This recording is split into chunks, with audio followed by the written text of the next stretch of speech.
we have 6 terrific speakers. We have a 7th speaker who's dropped out in Medea Benjamin, who's going to be available to ask her questions too, even though she's not speaking, and she's going to be required to ask us tough questions.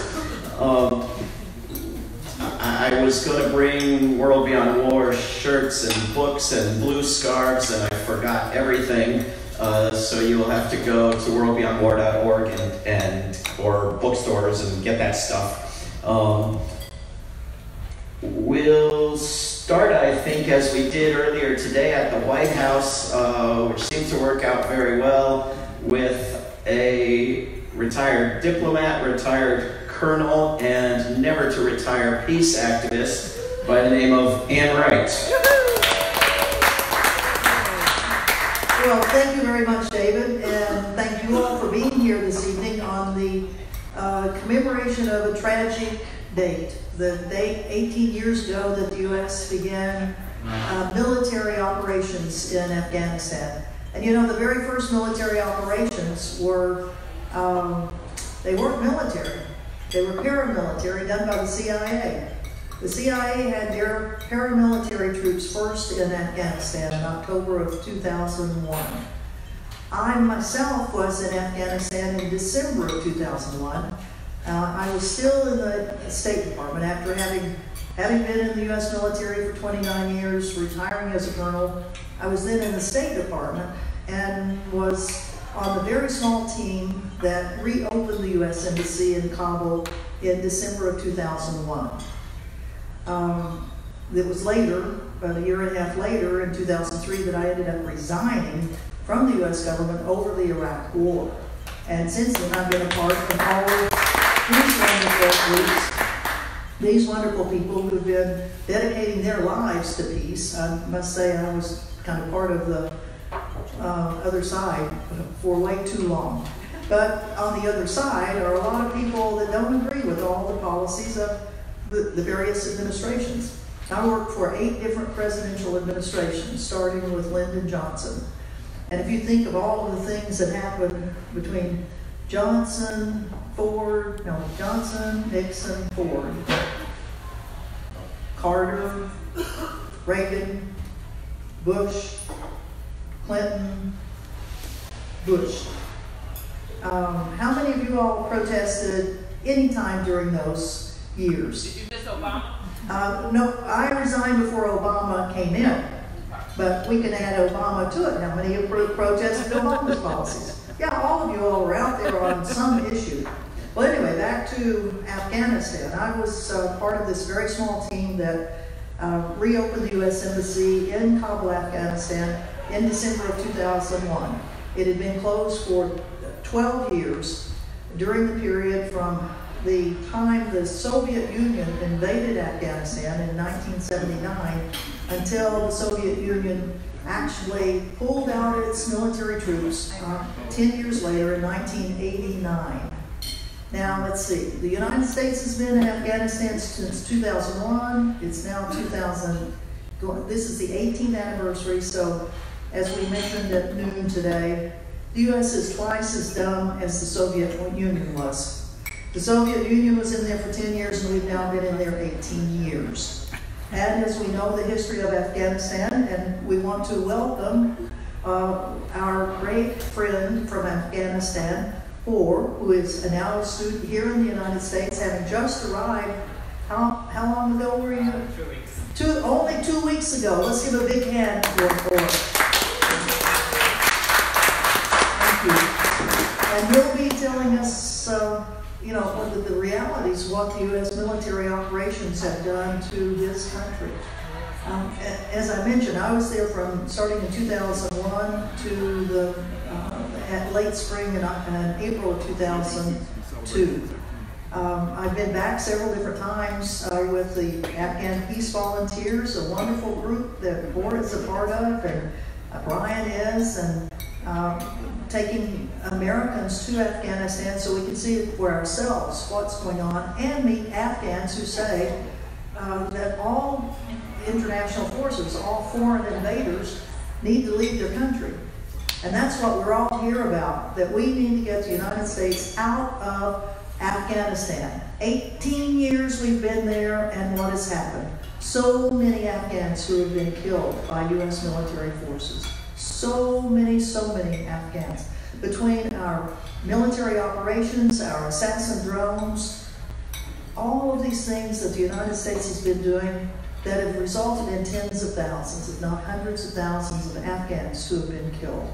And now we know that the issue of suicide bombers, which was not an issue when I first went there in 2001. There were no suicide bombers, but over the last 5 years, it's kind of gone from Iraq, Syria, Afghanistan, and now suicide bombing, to include one that was today in Jalalabad, has been killing innocent civilians that are standing in line waiting to talk about elections, talk about anything, but they are the ones that are getting killed. You know, the U.S. military commander, the last one that we have had there, General Nicholson, who was actually a lieutenant colonel in when 9/11 happened. When 9/11 happened, he was a lieutenant colonel in the Pentagon. He's now a 4-star general. He's been in Afghanistan for 3 years. 3 years he's been the U.S. commander of U.S. forces there. And there was a change of command in September. And when he left Afghanistan, he said the United States needs to get out of Afghanistan. That is a 4-star general coming forward to say the U.S. needs to end its involvement of Afghanistan. Many of our people here on the stage will talk about various aspects of what would it look like when the U.S. gets out of Afghanistan. How will the Afghan people handle things? Well, it may not be it won't be an easy proposition, and it won't be one without probably more loss of life. But we, the United States, do not need to be a part of that loss of life. So thank you all so much for being here, for being here to tragically commemorate these 18 years that the United States has been there. And let's all work to get the United States out of Afghanistan. Thank you. Thank you. And you have, by the way, more than made up for all those years you spent on the wrong side of things. If everybody would do that, what you've done, we'd be in good shape. You mentioned Hoor. Why don't we go to Hoor Arifi, who is an activist and a student from Afghanistan, to hear his point of view. Is that microphone working on the table there? Yeah. Oh no. There you go. There you go. Welcome, Hoor Arifi. I'm afraid that I will speak a lot, so please bear with me. I want to start my speech by reflecting about my 3 months past living in Afghanistan. So when I graduated from my college based on Italy, so I went back to Afghanistan for 3 months. And then within those 3 months, I'm sure that no one in this room can believe, but I have survived 4 bomb explosions within 5 and 10 minutes far away from me. And 2 bomb explosions on the organization that I was working in Afghanistan, helping with improving the economic situation of people in the society. So as a young activist, the truth is that a lot of us in wartime countries are entitled to be silent. And people who are speaking up about what the atrocities the international communities alongside of US doing in Afghanistan, we are targeted so early. And the Afghan government itself is supporting the US region. So I wanna now focus about the impacts of war on Afghans who are stuck within the country. So I want to briefly go to what happened in 9/11. So even today, a lot of Afghans, they do not know what really happened in 9/11 because Afghanistan wasn't blamed at all for 9/11 attack.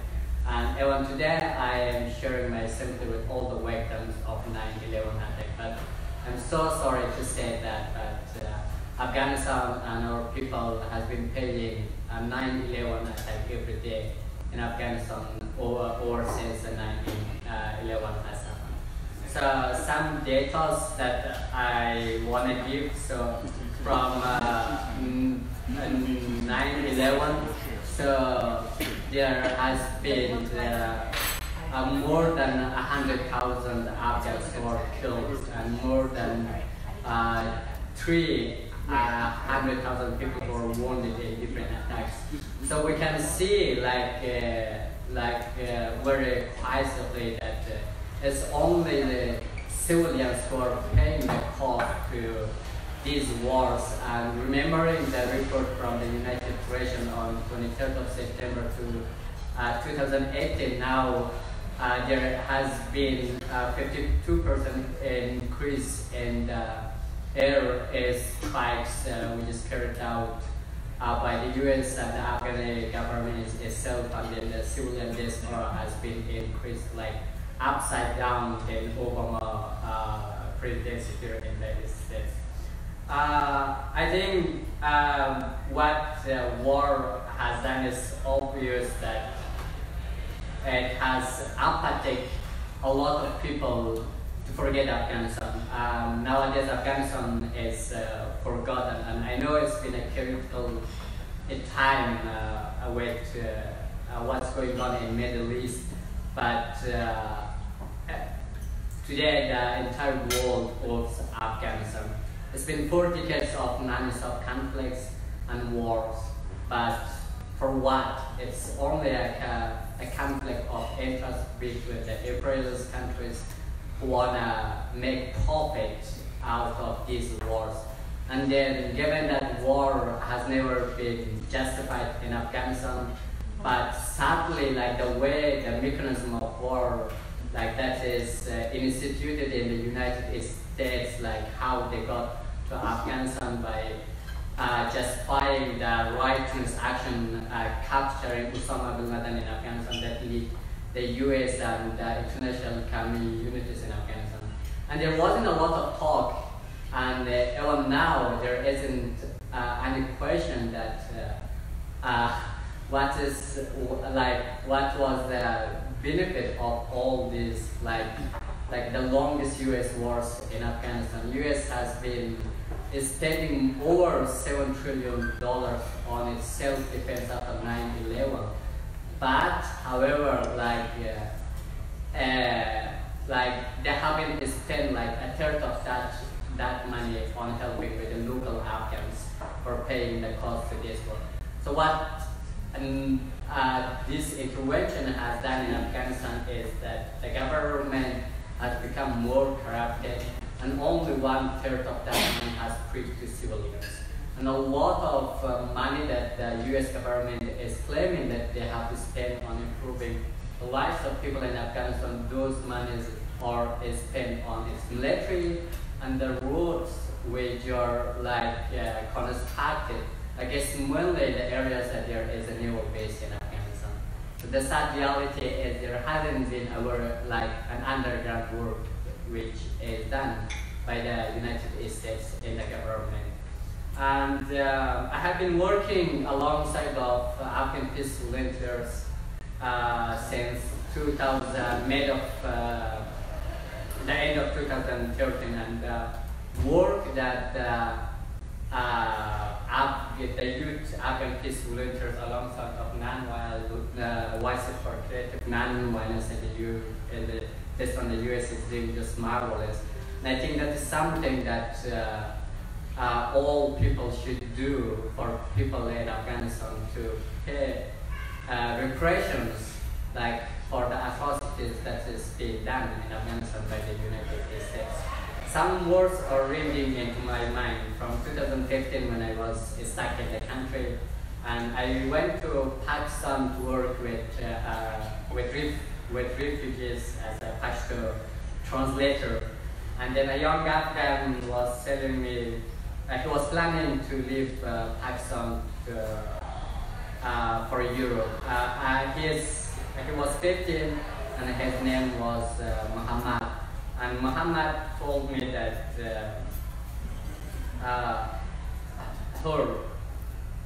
there was no reason for me to go back to Afghanistan or either to stay in Afghanistan, because there is no hope for a bright future in Afghanistan. And we have been the sacrifice, and then I know if I stay in the country, I will die one day. And taking this word from a young Afghan who is just 15 saying this word, but on the other line there are also like older Afghans who are 68 years old. So I also work part of my time working with refugees in Croatia, in Germany with Afghan refugees, and I remember like interviewing older Afghans like 68 years old, and they were telling me that where the ideal that you have been fighting for a border-free world is so ideal, like that will never become a reality in Afghanistan. Because I know and you don't know, because I have experienced more than you do today. Because he told me that he bore armed wars in Afghanistan 60 years back. He grown up in wars, and he told me that if it wasn't because of wars, he would never get out of Afghanistan. But he was planning to go back to the country and to serve for his family and his society. And he told me these triggering words that he knows that one day he will die in Afghanistan. So there is a very despair age, especially given that the new election is underway. Like what U.S. occupation has done in Afghanistan more than ever in history, Afghanistan is insecure now. More than 6,000 women, they tried to fire themselves, to suicide them, to set up themselves on fire just last year. And then the child labors and poverty has been increased in Afghanistan drastically after 2009. Now, today, there is 7 million child laborers who are working on the streets of Kabul and different areas, and they're hoping to be able to afford one-time meal for their family. And then going back to more war-torn areas in Afghanistan, according to data from BBC, today 72% of Afghanistan territories are controlled by Taliban.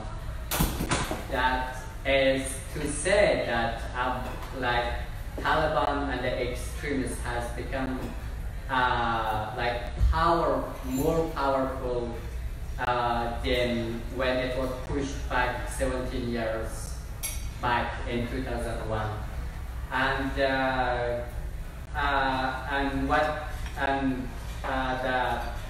Another negative and huge impact of war is that women and girls, and a lot of because Afghan society is still a conservative society and is ruled by monolithic policies. If we are going to a lot of like far distant areas from Kabul, like nowadays a lot of families, they are avoiding their girls from attending the schools because they're saying there is no future left, and even if they are going to attend this school, nothing can get changed, because education cannot change anything in Afghanistan unless the people from above start bringing some underground changes in Afghanistan.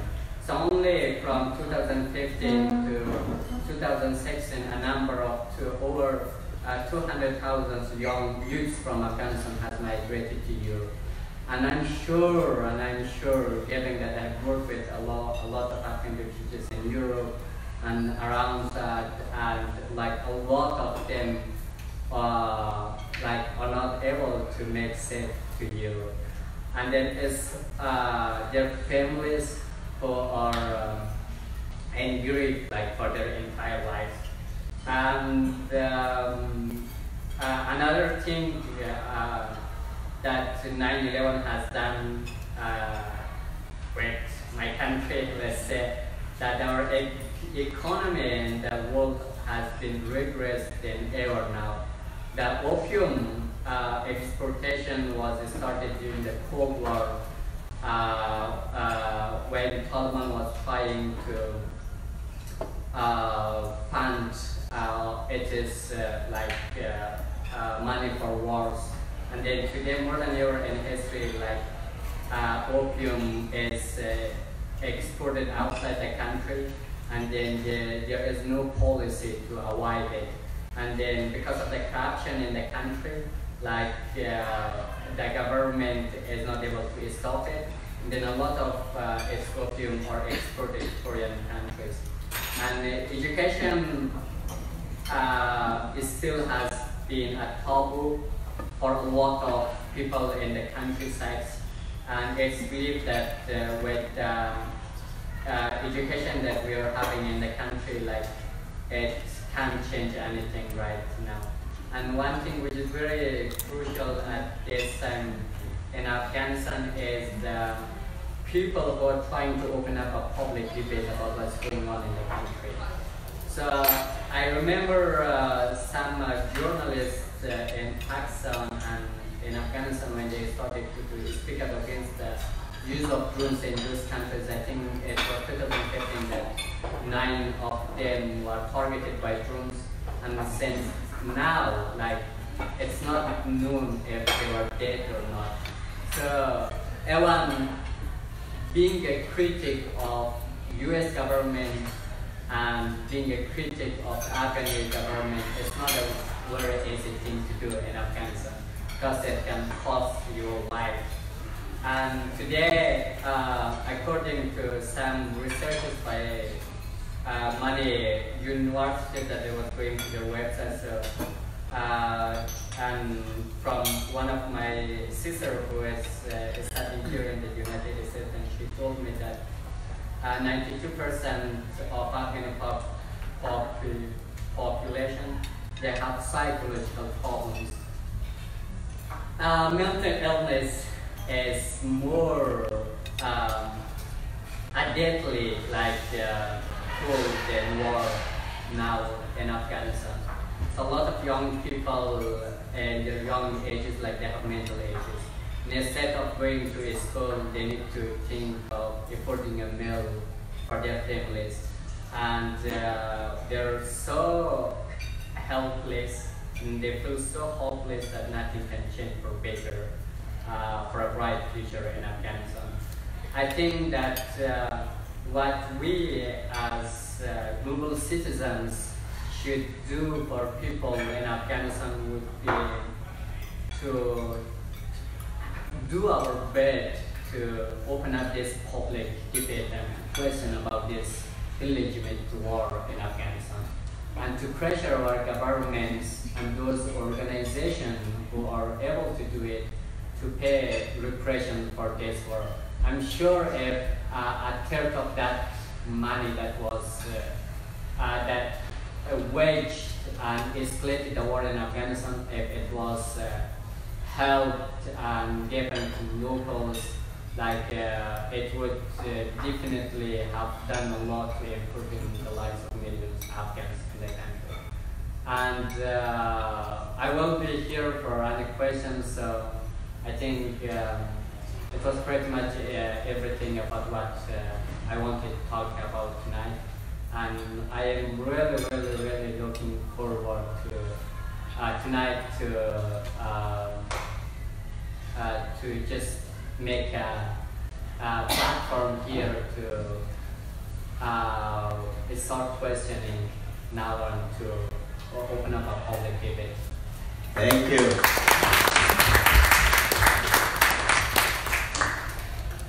Thank you, Hoor.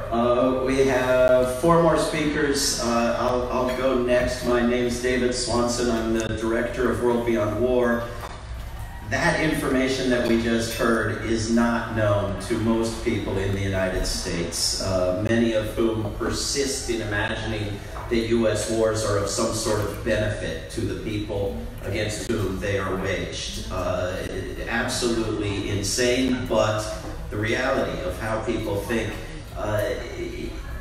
The problem of suicide bombings, the statistic that I've seen is that over 95% of suicide bombings are motivated, clearly, indisputably, explicitly motivated by someone trying to get the people attacked to get the military of that country to stop occupying the country of the person being bombed.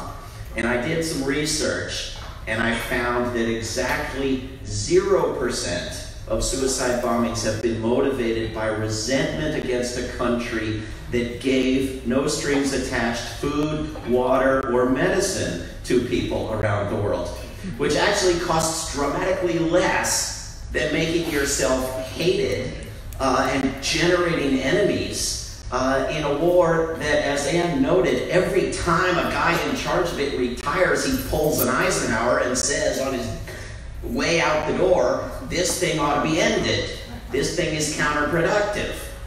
These guys don't do what the people sitting next to me, Matt and Ann, do and get out. They wait until the last day as they're done and they've done their duty and they've obeyed every evil command, and then they say, oh, by the way, it's counterproductive. I won't list them and quote them all for you, but I can give you a long list of top officials who've been part of this particular madness who have said it's generating more enemies than it's killing, it's counterproductive, it ought to be ended, but I want my pension and I want to be a part of it until my job is done. The ignorance of the U.S. public is incredible and is carefully manufactured. When I went with Voices for Creative Nonviolence, Brian's group, to Afghanistan many years ago, but during this same war, as we were on the plane over there, news broke that some idiot preacher in Florida was burning Korans.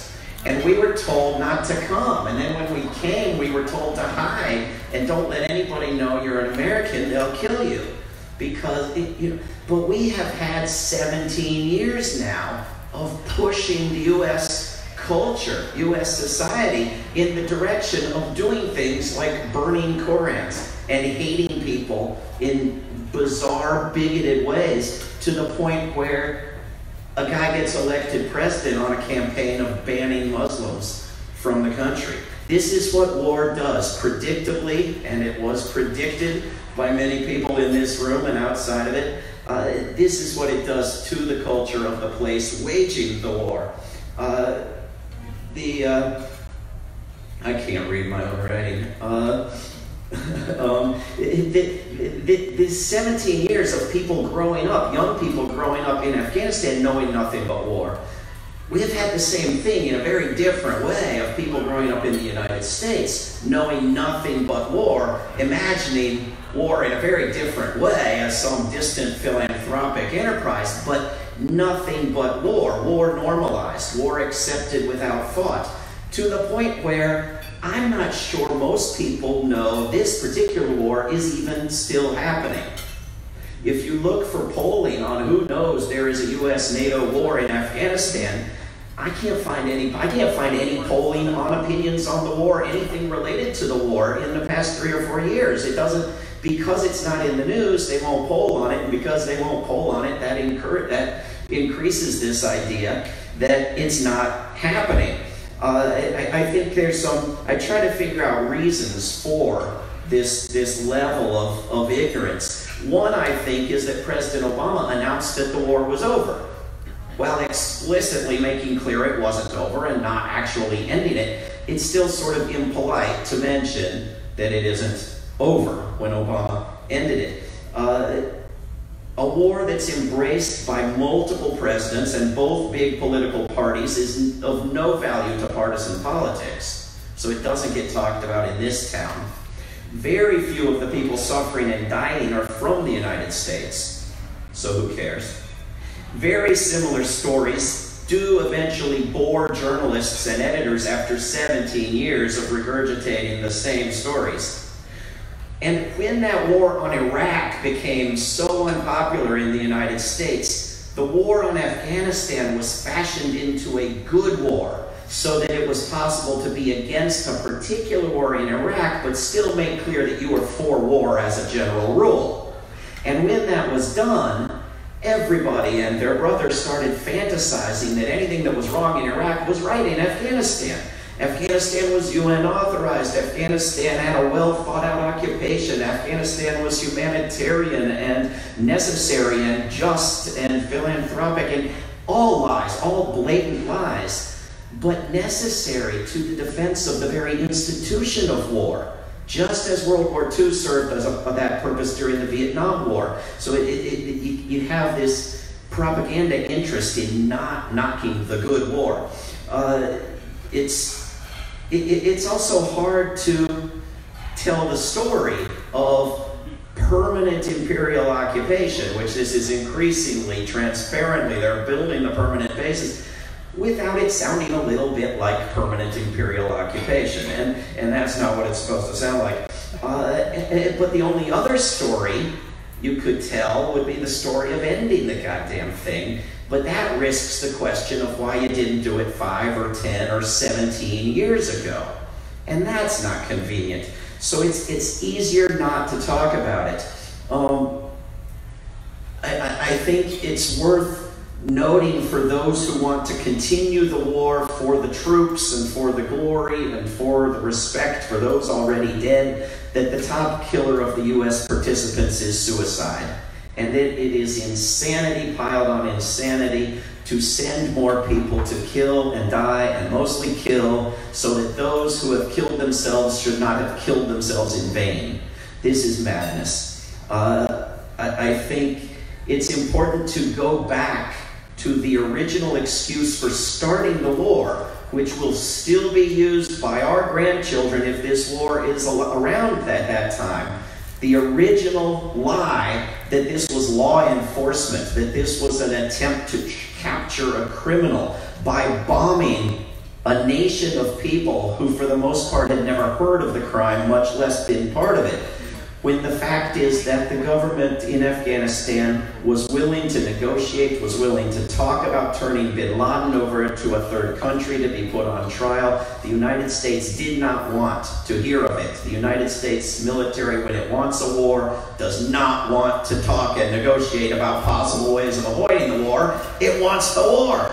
And I can go through the details, but there are numerous examples for the years leading up to and right at the time of the attack of the Afghan government seeking negotiation, and of the Afghan government warning the United States that an attack was coming on the United States before 9/11. Unlike common wisdom, I think that blame is not a finite quantity.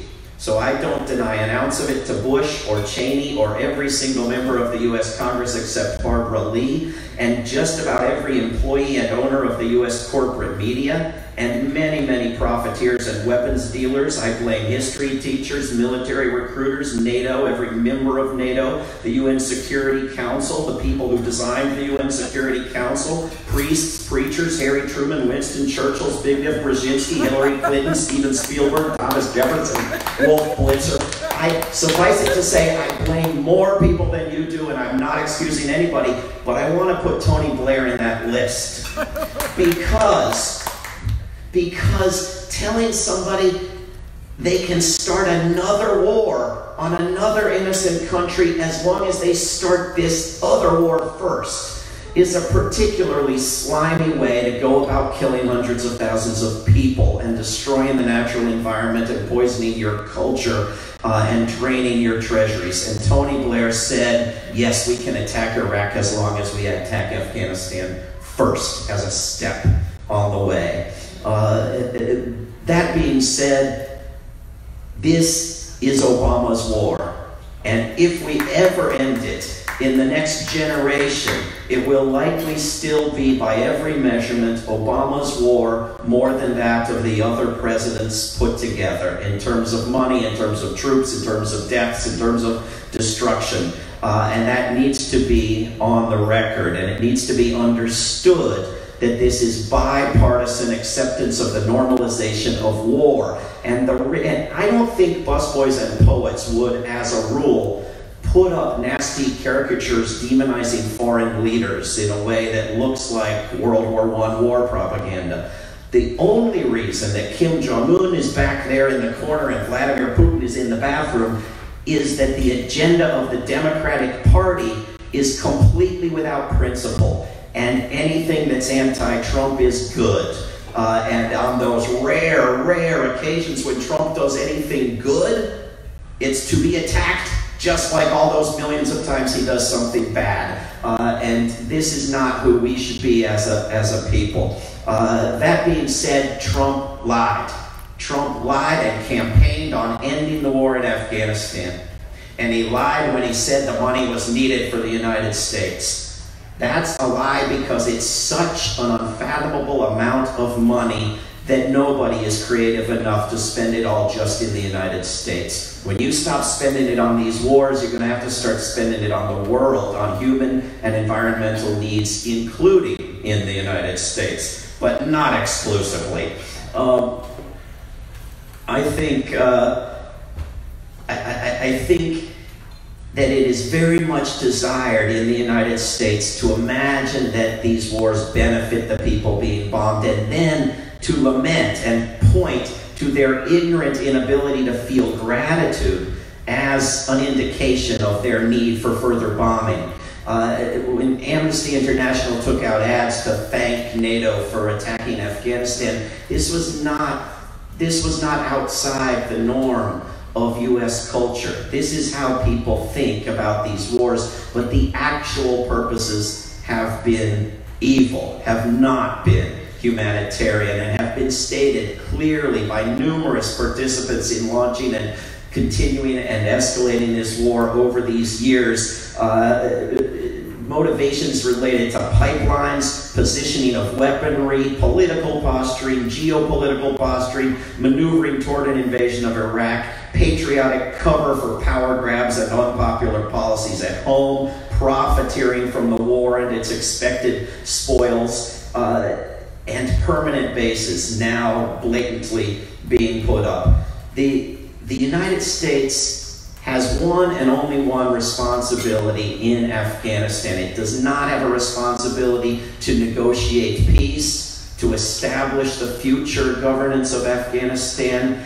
It has a responsibility to get the hell out. And it's not going to be a paradise when it does, but it's going to be worse the longer it's delayed. And this is the one country where, because it can claim jurisdiction, the International Criminal Court is at least pretending for the past 2 years to be investigating U.S. war crimes. The International Criminal Court's contact information is on its website. I strongly encourage you to contact them, especially if you call yourself a U.S. citizen, and tell them to pursue prosecution of these crimes. We need to end this particular war and the entire mindset, as someone said, that gets us into these wars. I'm going to pass around a clipboard from World Beyond War that I'd love for you all to sign if you agree with it. And I'm going to hand the mic to our next speaker. Whoa.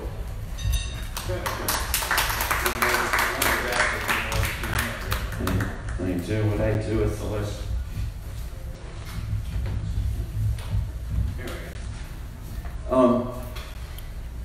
I'm going to hand the mic to, I spoke at this wonderful group that I went to Afghanistan with, Voices for Creative Nonviolence. One of its co-directors, co-coordinators is Brian Terrell. Please welcome Brian. Thank you. Now, I met Hoor in Kabul on one of those delegations 5 years ago. He was 15 years old. In this room, Hoor is probably the youngest person here, In Afghanistan, he's on the other side of the demographic because the median age in Afghanistan today is just a couple months more than 18 years old.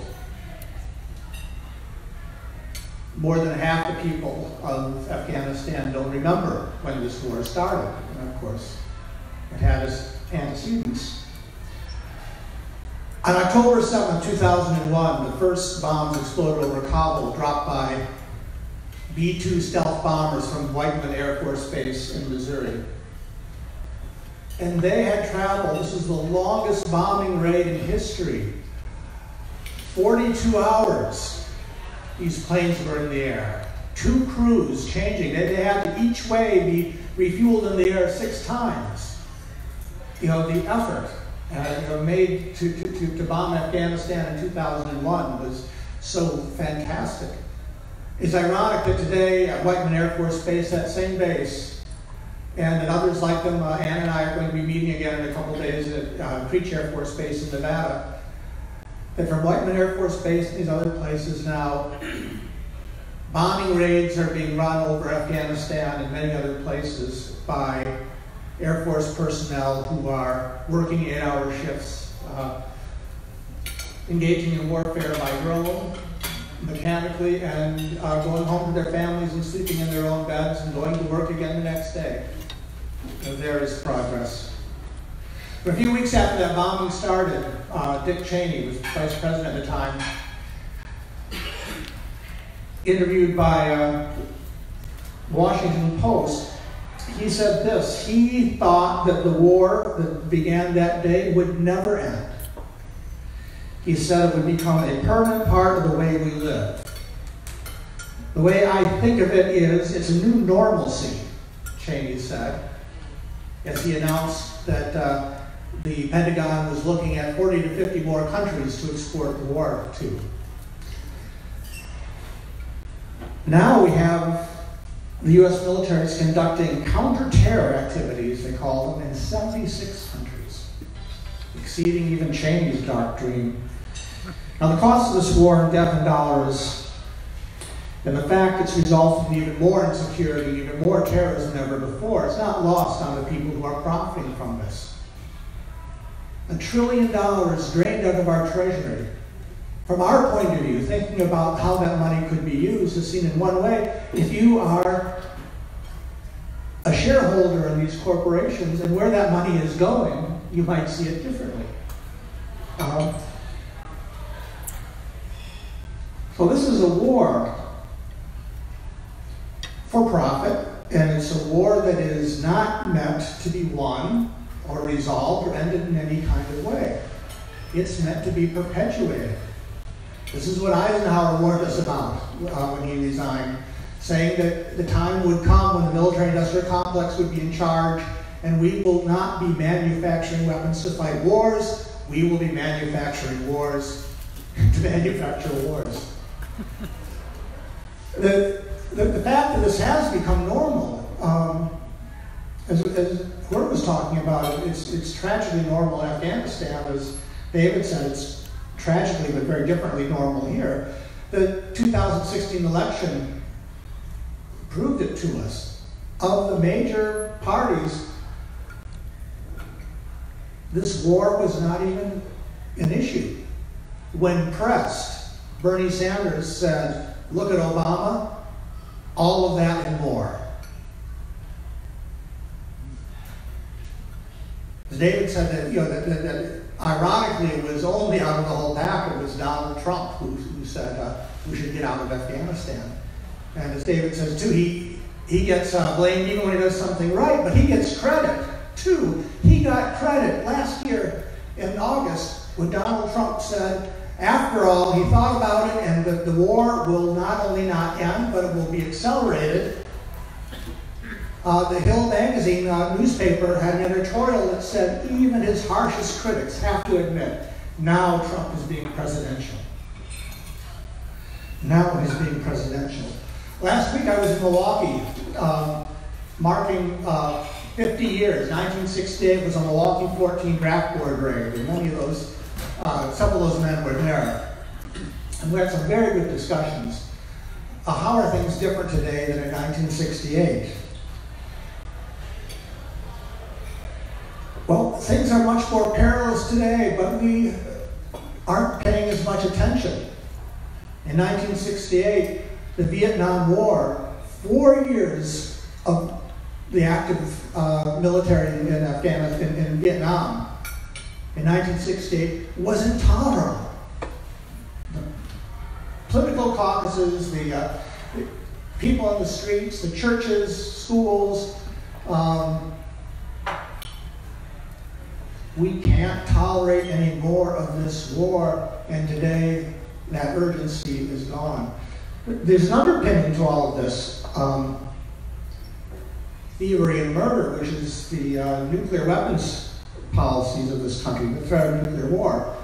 Each year, the Bulletin of Atomic Scientists publishes a doomsday clock measuring the danger of nuclear annihilation each year by what's happening in the world. In 1968, that clock was set to 17 minutes to midnight, and there were people on the streets.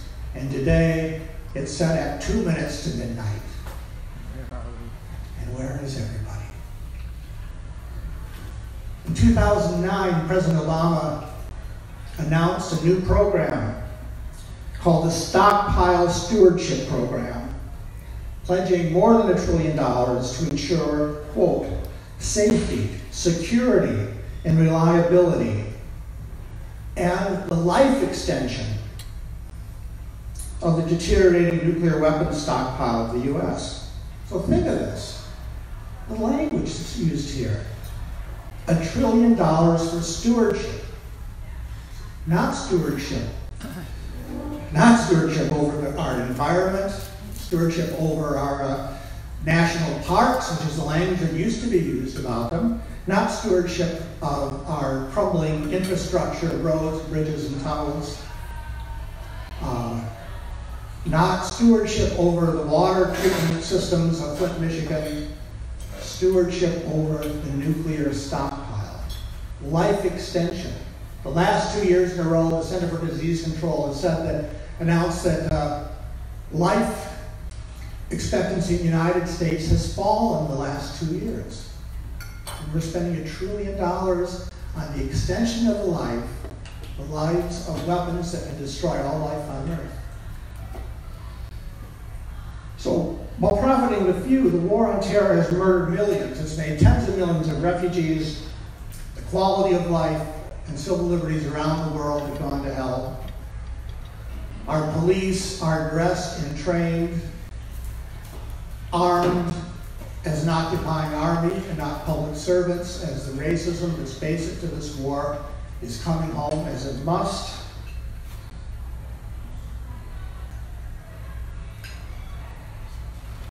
And the U.S. military is now the biggest contributor to global warming. Now the bombardment and the human catastrophe in Yemen is finally getting noticed, by some few in the media and in Congress. And it's due to the tremendous hard work of a very, very few people, some of them here today, to bring this to public attention. And we really need to be working more on that. Talk to me, either it'll be on November 6th, 7th, and 8th, we'll be at the United Nations in New York, and at the Saudi and Emirati and U.S. missions to the United Nations. Talk to me about that if you can be in New York then. So, all is at risk. We can't any longer, as Hoor was saying about some of the people he knows in Afghanistan, saying that we're talking about an impossible dream.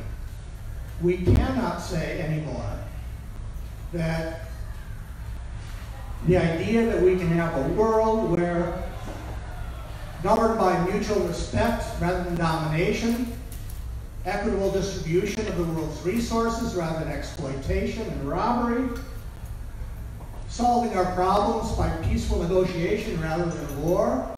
These are not impossible, they're not impractical. This is not sentimental delusion. This is the hard, pragmatic choice that we have, and it's the only choice we have. We have to do this, or we're all going to die. The conceit that things can go on as they have these past 17 years is the most dangerous delusion of all.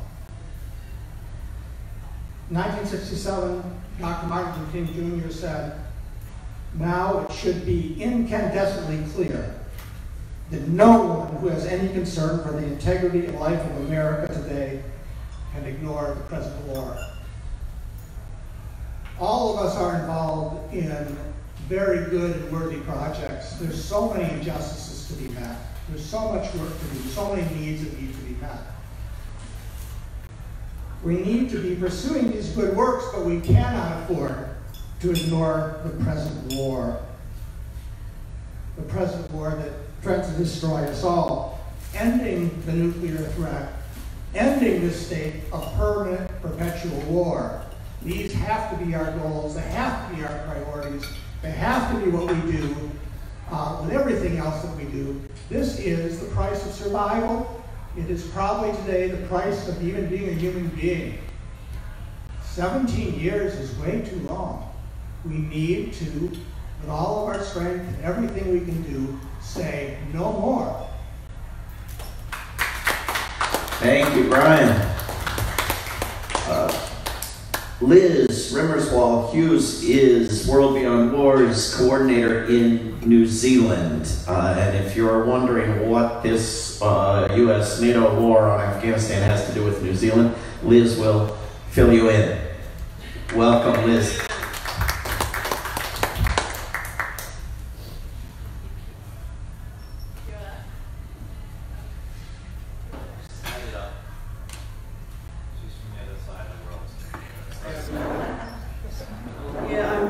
Upside down.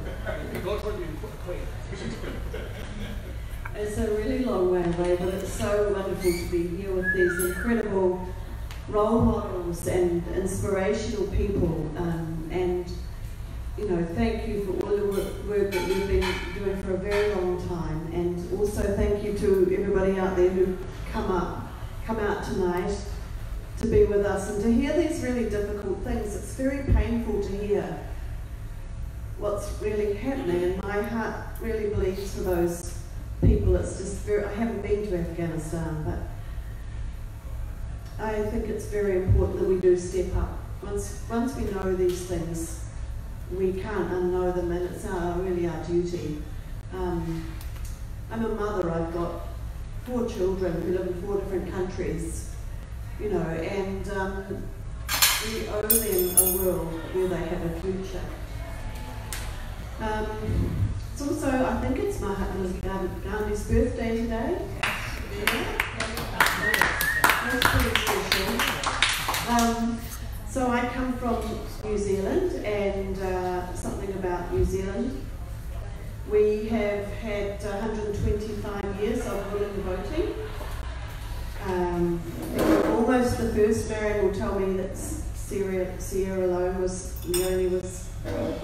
before that, but we've had 3 women prime ministers, and you might have seen our current prime minister, 37-year-old Jacinda Ardern, over at the United Nations last week with her 3-month-old baby. Wonderful woman.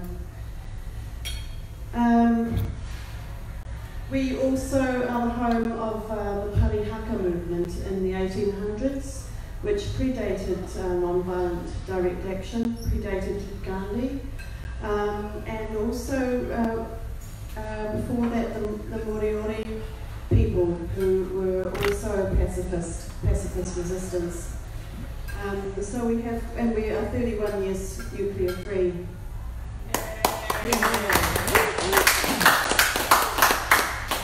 We signed a treaty with between the Crown and the local Māori people in 1840, which was to guarantee them their land, their language, their rights, etc.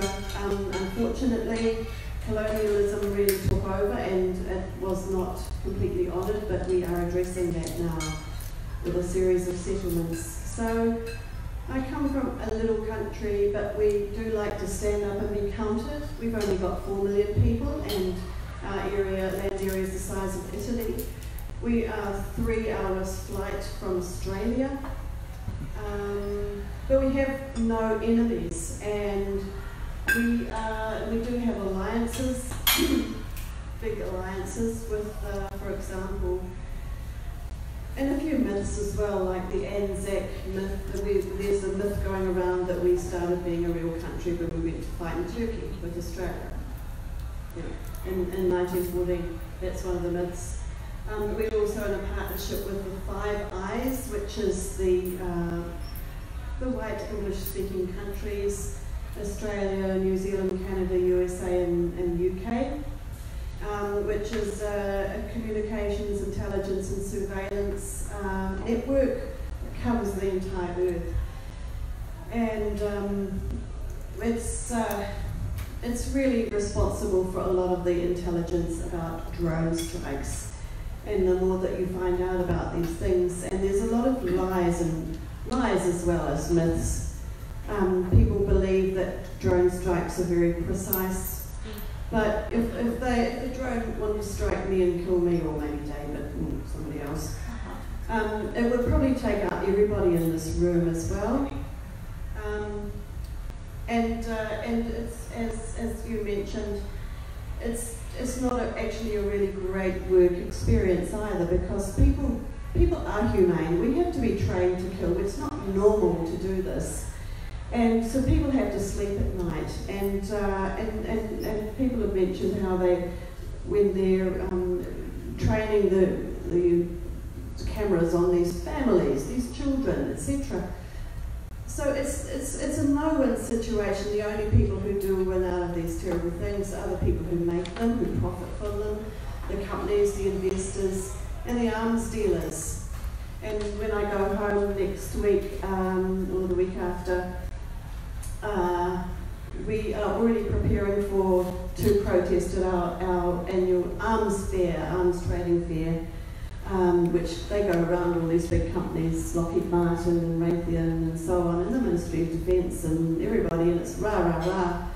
But we're going to be there with our clowns and with our forums and with our talks and our films and our protesters, and the last 2 years we've actually managed to stop the forum. We've managed to physically, through one-way to actually stop some of the people attending these forums. And people get arrested and they go through trials and their lives are disrupted. And I tell you what, most of these people are young and they're anarchistic. And where is everybody else? You know, where is everybody else? Because these young ones, I reckon if there's anyone retired out there, and if you've got friends who are retired, I want to challenge all the retired people to become activists, because you've got your homes, you've got your incomes, you've got your pension and your retirement, you don't have to work for anybody, you're free, you don't have to play golf every day. You know, why not become an activist? It's a fantastic life. And you can do it for the rest of your life. You know, I'm also a member of Women's International League for Peace and Freedom. I was lucky enough to go to the Chicago Congress last year, and you know what? Those World Women, some of them in their 90s, and they're still activists. And we've got our own dear Sister Megan Rice here, who's on the... She's not quite 90 yet, but she's not that far off. She's the same age as my dear mum. And it's a job satisfaction for life, isn't it, Megan? Oh, yeah. Yeah.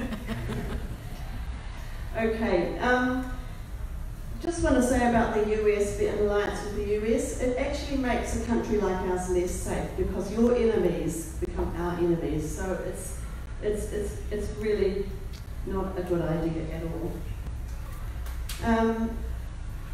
I've just been a long time pacifist. I'm a journalist by trade, but I'm an environmental campaigner, and became a politician on the strength of that for 6 years in my as a provincial councillor. And I see the issue of resourcing. I've sort of turned into the peace movement also a Quaker, and I've got strong connections with the Catholic worker and the Ploughshares movement. But I see the issue between the environment and the peace movement is very, very strongly alliances, and I think it's really important that we work together a lot stronger, particularly around the divestment issues like 350.org and so on. We can, with their divestment from fossil fuels, divestment from weapons, it's really important that we find ways to strengthen our movements and to work together. I think how I kind of got interested in peace was because of I grew up with all this kind of war stuff around me, because I was the daughter of a soldier and the granddaughter of 2 soldiers, and you know, as I mentioned outside the White House today, they all fought in these wars on the other side of the world, in South Africa and in Egypt and in Turkey and in France and in Italy,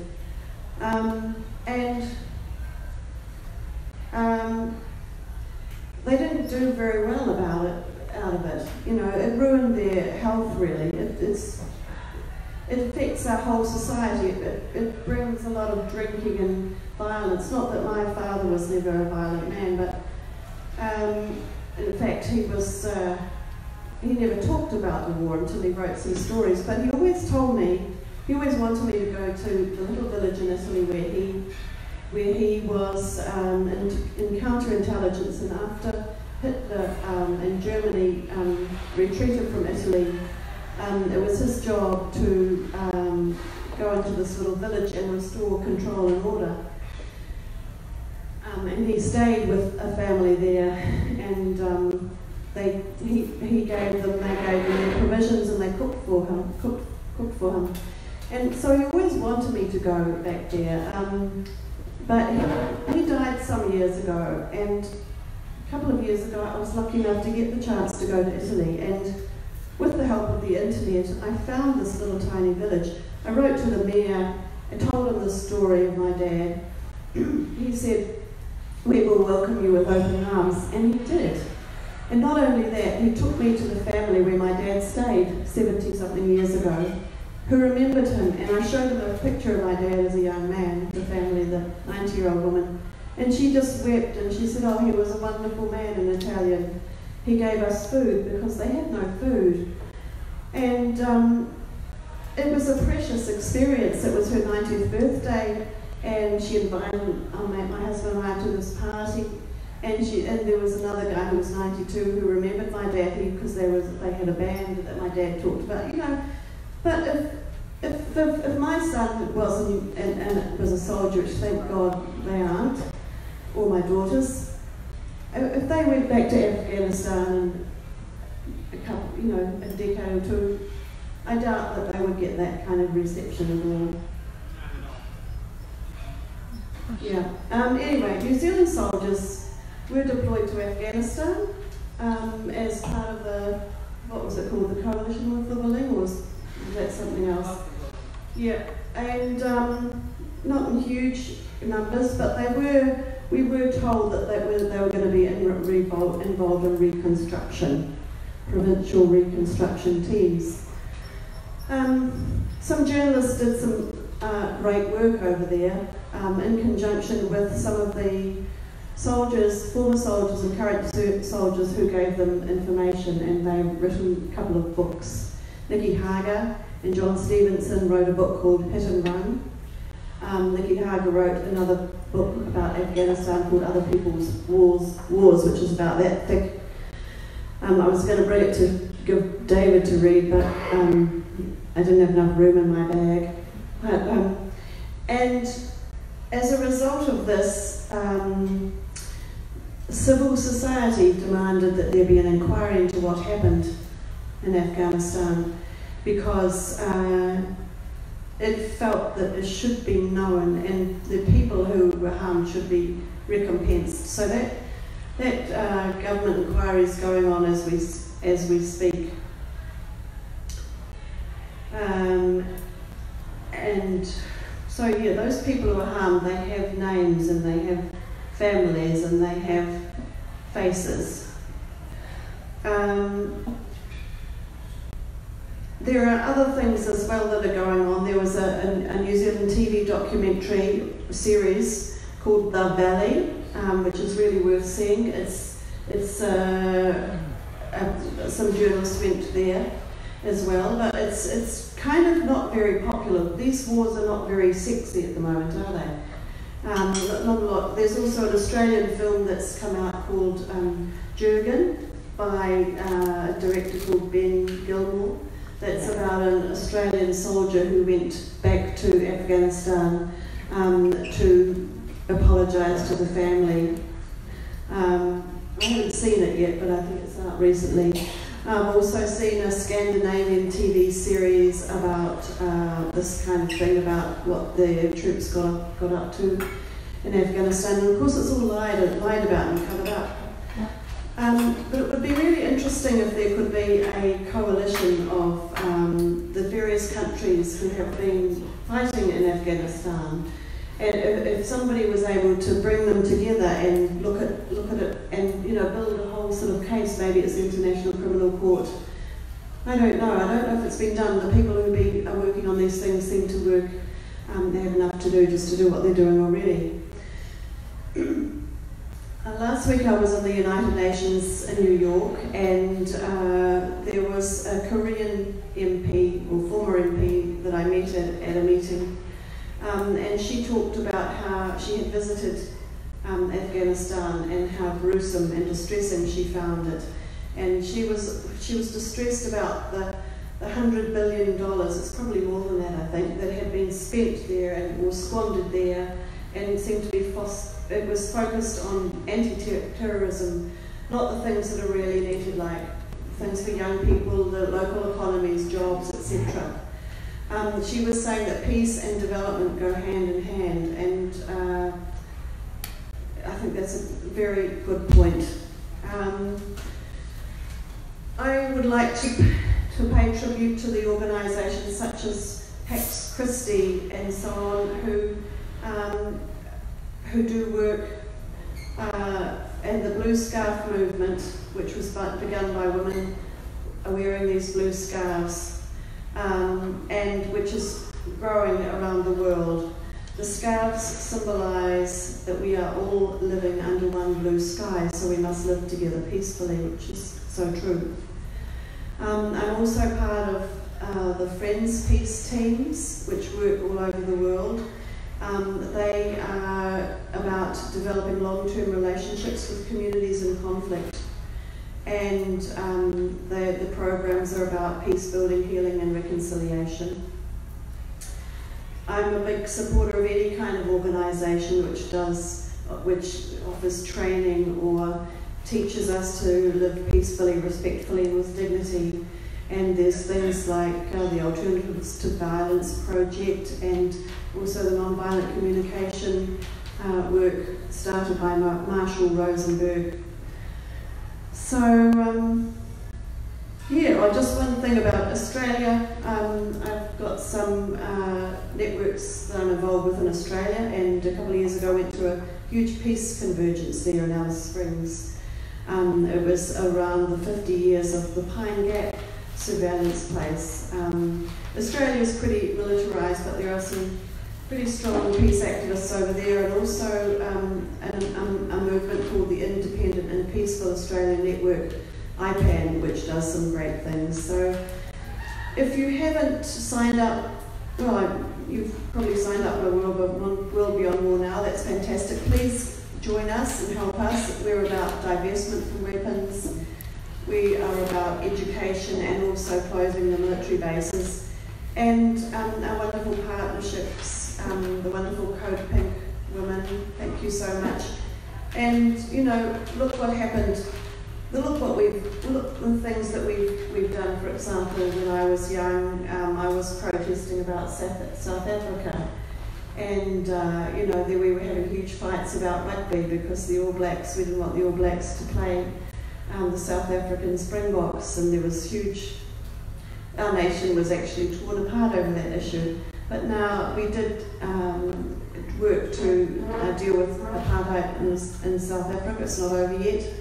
And so working towards equality, peace and justice is so important. It never ends, and we must never give up. Thank you, Noah.